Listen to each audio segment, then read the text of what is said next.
Miércoles con el comisario Luciano Audero para las novedades del fin de semana, muchas novedades. Comisario, respecto a estos dos hechos lamentables, estas dos muertes, ¿qué tiene para decirnos al respecto? Bueno, ante que todo, buenos días, como lo hago siempre, para ustedes y para la audiencia en general. Bueno, referente a las actividades de mayor relevancia que se han suscitado en la localidad en el transcurso del fin de semana largo próximo pasado, sí, referente a estos dos fatídicos hechos a los que usted hace referencia. Primero, bueno, el día sábado 22 se toma conocimiento, o es solicitada la presencia en calle Mateo al 42, en la vía pública, la presencia policial, dado que en el lugar momentos antes se habría producido un accidente vial. Llegado personal policial, bueno, se constata ahí, se logra entrevistar a una de las partes, que es un masculino mayor de edad, domiciliado aquí en la localidad, quien se conducía al comando de un vehículo marca Ford modelo F100, el que momentos antes, por causas que se están investigando o se tratan de establecer, involuntariamente habían colisionado con una persona que se desplazaba caminando, una persona también de sexo masculino, de avanzada edad, una persona de 80 años de edad. Esa persona, cabe aclarar que al arribo del momento policial ya había sido trasladado al nosocomio local, donde se les practicó las primeras intervenciones médicas y de inmediato fue trasladado a un nosocomio privado de la ciudad de Villa María para lo que es una atención de mayor complejidad. Policialmente se llevó a cabo las actuaciones que esos casos requieren, se produjo el secuestro del vehículo en cuestión y se le realiza en primera instancia el test de alcoholemia al conductor del rodado, el cual arrojó resultado negativo, es decir, no registraba alcohol en sangre esta persona. Obviamente ya con la participación de la Fiscalía en turno de la ciudad de Río Cuarto interviniente, se prosiguió con lo determinado o con los pasos a seguir que se fueron impartiendo. Con el transcurrir de las horas, lamentablemente alrededor de las 19:30 horas, se toma conocimiento que esta persona, como dije anteriormente, ya en un sanatorio privado de la ciudad de Villa María, había dejado de existir o se habría producido el deceso de este señor, por lo que de inmediato se le da participación también a la Fiscalía interviniente de turno de la ciudad de Villa María, dado que el deceso se produjo en una jurisdicción judicial distinta a la que se produjo el accidente. Ya tomando intervención ambas fiscalías y ya con una coordinación entre ellos, se dispuso el traslado del cuerpo a la morgue de la ciudad de Río Cuarto, donde el cuerpo médico forense o el equipo médico forense realizó la correspondiente autopsia. Obviamente el resultado de la misma será elevada desde el cuerpo médico forense directamente a sede judicial. Por otro lado, también con el transcurrir de las horas y a fin de poder agilizar lo más rápido posible todos los trámites correspondientes, personal idóneo realizó el peritaje del vehículo. Puesto en conocimiento todo esto del fiscal de la ciudad de Río Cuarto, el señor fiscal de la ciudad de Río Cuarto, obviamente se eleva el expediente, se ha elevado el expediente a fin de que pueda determinar o caratular lo que en base a las pruebas técnico-científicas considere pertinente. En este caso, permítanme distinguir entre dos figuras legales, que es el dolo y la culpa. ¿Cuál es la diferencia entre una y otra? Una persona actúa de forma culposa cuando interviene o se ve involucrado en un hecho fortuito, pero que no tuvo intención. O sea, eso es lo clave, es decir, no hay intención ya sea de producir un daño, de producir una muerte, o sea, quiero ser claro en eso. O sea, seguramente esto se irá a caratular, no soy yo o la institución policial quien lo hará, ¿no? sino la justicia, pero seguramente se irá a caratular como un hecho de culposo. En cambio, distinto es cuando existe el dolo, es decir, la intención de, yo actúo con intención de golpear, de agredir, de matar. Eso es una gran diferencia. En el 95% de los casos, cuando se producen generalmente accidentes viales, se actúa desde el punto de vista culposo. Eso por un lado. Referente al otro hecho lamentable acontecido en la ciudad, este hecho se produce principalmente no principalmente, sino que se dio a cabo el día lunes 24, donde se toma conocimiento alrededor de las 11 horas de la mañana, mediante un llamado a la línea de emergencia 101, que solicitaba la presencia policial en calle de Auquén, en un domicilio de la cuadra del 200. Llegado el personal policial ahí, se entrevista a una persona de sexo masculino, quien manifiesta que un familiar suyo que se encontraba pernoctando en su inmueble, al parecer se encontraba sin vida, recostada sobre la cama. Ante esta situación, lo primero que se hace es resguardar la escena del lugar del hecho que se denomina, darle aviso a la Fiscalía interviniente y solicitar la presencia de un facultativo médico idóneo a fin de que con exactitud determine el deceso de la persona. Una vez producido la constatación del óbito, que se denomina, se resguardó la escena, se realizaron los primeros trabajos de campo, técnicamente hablando, y se esperó el arribo de Policía Judicial o Científica de la ciudad de Río Cuarto, que depende del Ministerio Público Fiscal, a fin de que realicen los trabajos específicos de su área. Ya estamos hablando de cuestiones más técnicas. En ese caso se realizaron todo lo que fue toma fotográfica, el secuestro de algunos elementos que seguramente van a permitir determinar con exactitud lo acontecido, y el levantamiento del cuerpo y traslado a la morgue judicial de la ciudad de Río Cuarto, donde también el cuerpo médico forense de turno realizó la correspondiente autopsia. En base a esto, estamos en condiciones de confirmar, según el informe del cuerpo médico forense a grandes rasgos, o sea, los pormenores, vuelvo a repetirlo, ese informe va directamente a sede judicial. La muerte de esta persona de sexo femenino se habría producido por un shock cardiogénico debido a una intoxicación con drogas de adicción. ¿Qué quiero decir con drogas de adicción? Que no necesariamente tienen que ser drogas ilegales. Puede ser una droga legal o una droga ilegal.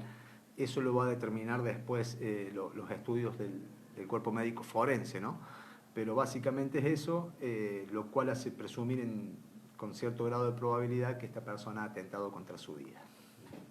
Comisario, también ha habido muchas consultas por engaños telefónicos que han sufrido muchos vecinos de la localidad. Comenten un poquito de qué se trata. Bueno, perfectamente, sobre todo ya en la madrugada del día 25, del día martes 25, al menos hasta el momento desde aquí de sede policial hemos tomado conocimiento o hemos tenido intervención en 3 hechos de los denominados engaños telefónicos. Y acá les voy a pedir por favor que me permitan explayarme un poquito más a fin de poder transmitir a la sociedad y a la audiencia información de suma utilidad para tratar de prevenir nuevos hechos. Gracias a Dios, y como lo digo siempre, y en este caso puntual, en ninguno de los 3 casos el delito en sí se llegó a consumar, por lo cual han quedado simplemente en tentativas, lo cual no deja de generar una preocupación y una alerta a la sociedad en general, sobre todo a las víctimas que han pasado esto. A ver, muchas veces se cree o se lo denomina vulgarmente como secuestro virtual. Técnicamente hablando no existe el secuestro virtual, sí existe el engaño telefónico en sus diferentes modalidades. Para que se entienda, para que exista un secuestro, el secuestro debe ser extorsivo, que quede bien en claro. ¿Cuál es la diferencia entre uno y otro? Para que una determinada situación encuadre en lo que se denomina un secuestro extorsivo, debe existir una víctima real privada de su libertad o en cautiverio, y se debe exigir por parte del victimario a los familiares de la víctima un rescate, llámese solicitando dinero o cualquier otro tipo de elemento. En estos casos no existe una víctima real privada de su libertad, es decir, no existe el secuestro extorsivo. La única víctima que tenemos es la persona que está siendo engañada telefónicamente. Las modalidades son muy variadas. Básicamente, en estos tres hechos en que hemos tomado intervención, el modus operandi fue similar. Los llamados se dieron de forma correlativa a las 02:47, a las 04:20 y a las 05:30 horas, donde personas reciben un llamado telefónico al número fijo. Eso es muy importante también tenerlo en cuenta. Y ya les voy a explicar por qué. Han recibido llamados al número fijo. El victimario actúa generalmente en días inhábiles y en horarios nocturnos porque aprovecha la vulnerabilidad que le produce el sueño a una persona, es decir, el hecho de estar durmiendo hace que una persona reciba un llamado, y aquí, si ustedes me permiten, les voy a explicar. Generalmente este tipo de delitos se divide en tres etapas, ¿no?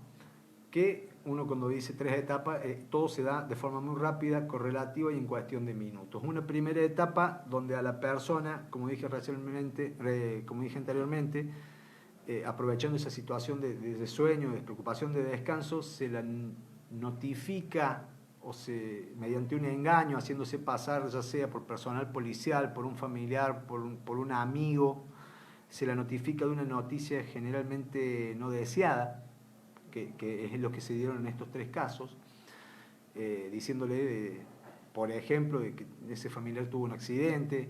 O sea, generan lo que ellos denominan el shock para quebrar emocionalmente a la persona que está siendo víctima. Minutos más tarde, ya con el grado de confusión que eso genera en la víctima, le pasan la comunicación con otra persona, que esa persona generalmente no es clara en su timbre de voz. O sea, el interlocutor que se hace pasar como el familiar no es claro. ¿Qué es lo que hace? Manifiesta estar llorando, manifiesta estar siendo agredido, se escuchan gritos, se escuchan golpes, quejidos. Esto, imagínese usted que la persona que está recibiendo un llamado, que le dan una noticia mala, está en estado de shock, no tiene por ahí la suficiente lucidez mental para poder determinar con exactitud si el timbre de voz que está escuchando pertenece o no al familiar en cuestión. Ahí logran lo que es la segunda etapa, la vulnerabilidad o el quiebre. Permítanme aclarar también que en la primera etapa, aprovechándose de esa situación de shock, es cuando el victimario, siendo muy hábil en su habla, trata de sacar la mayor cantidad de información posible de la víctima, parafraseando constantemente o generalmente haciendo preguntas que la víctima no está lúcida, y generalmente cuando se entrevista a estas víctimas dicen, pero yo no lo dije. Y después hay ocasiones en que se escuchan grabaciones, no le digo puntualmente por este hecho, sino por otros hechos que me ha tocado ver. Se escuchan las grabaciones y sí, quien terminó aportando la mayor cantidad de datos fue la víctima. Esas son las dos primeras etapas, shock y quebrantamiento de la víctima emocionalmente, para lograr el objetivo final o tercera etapa, que es lograr hacerse de la recompensa o lograr consumar el engaño a través del resarcimiento, generalmente es económico. Porque recién le decía que lo hacen generalmente en días hábiles o horarios inhábiles donde están cerradas las entidades financieras. ¿Por qué? Porque tratan de trasladar a esa persona a un cajero automático y les van dictando los pasos a seguir, que esa persona, vuelvo a repetir, emocionalmente afectada, ni cuenta se da de lo que está haciendo. Y es ahí donde se consuma el delito. Este tipo de modalidad que se dio aquí en la localidad durante el fin de semana, vuelvo a repetir, en los tres hechos donde hemos tenido conocimiento o hemos tenido intervención, no se llegaron a consumar. Es decir, que las personas tuvieron la suficiente lucidez para cortar las comunicaciones, generalmente entre lo que se denomina la primera y la segunda etapa, lo cual es muy bueno, porque el delito prescribe. Ya está, se terminó. Estos tipos no se vuelven a comunicar. Eso también me permite a mí deducir que el delito no se estaba cometiendo in situ, es decir, desde la localidad, sino que se puede haber estado cometiendo desde cualquier otra localidad o inclusive generalmente desde cualquier otra provincia. Entonces, habiendo explicado esto, tenemos el secuestro extorsivo es una cosa, el engaño telefónico, y después está el famoso cuento del tío, que también la gente por ahí lo confunde. El cuento del tío se materializa de otra forma, también mediante el engaño, pero es de manera personal. Generalmente se presenta en los domicilios una persona o no, aduciendo ser amigos de un familiar al que generalmente ellos manifiestan tener que devolverle plata, por lo cual tratan de generar la confianza de la víctima, del dueño de casa, para ingresar adentro. Otra modalidad muy común, se hacen pasar por operarios de diferentes empresas, llámese de telefonía, llámese de, no sé, de empresa proveedor de gas del Estado. O sea, eso puede variar. En el cuento del tío lo que se hace es generar la confianza para ingresar. Y ahí ya lo que es la parte de hacerse por parte del victimario del dinero ya es físicamente. Entonces, otra situación que ha pasado también, que también de engaño telefónico, es que se hacen, o las víctimas reciben un llamado diciendo de que fueron beneficiados por haberse ganado un X premio de X empresa. A ver, tengamos en cuenta que en los tiempos en que vivimos nadie regala nada. Y si yo nunca participé de un sorteo, nunca llamé, por decir, siempre a modo de ejemplo, a Susana Jiménez, no me van a llamar. O sea, es algo que tenemos que tener en claro. Estos tipos de delitos son muy complejos de investigar. Primero porque se cometen en el 80% a la distancia o desde la distancia. Y segundo, requiere toda una serie de procesos judiciales que no se logran de un día para el otro. Por eso vuelvo a insistir que esta gente opera generalmente en horarios nocturnos u horas inhábiles de atención de entidades financieras. ¿Por qué? Porque eso a ellos les permite ganar tiempo hasta el otro día que la persona puede ir al banco, ni que hablar si es un fin de semana, a hacer un bloqueo de cuenta. Entonces, lo importante de esto es que no se genere una alarma generalizada. Puede existir varios llamados. Lo importante es tener la lucidez necesaria para cortarlo. ¿Cómo debe o cuál sería la forma correcta en que una persona que fue víctima de este tipo de llamado debe proceder? Automáticamente cortar la comunicación, como han hecho en estos 3 casos, gracias a Dios.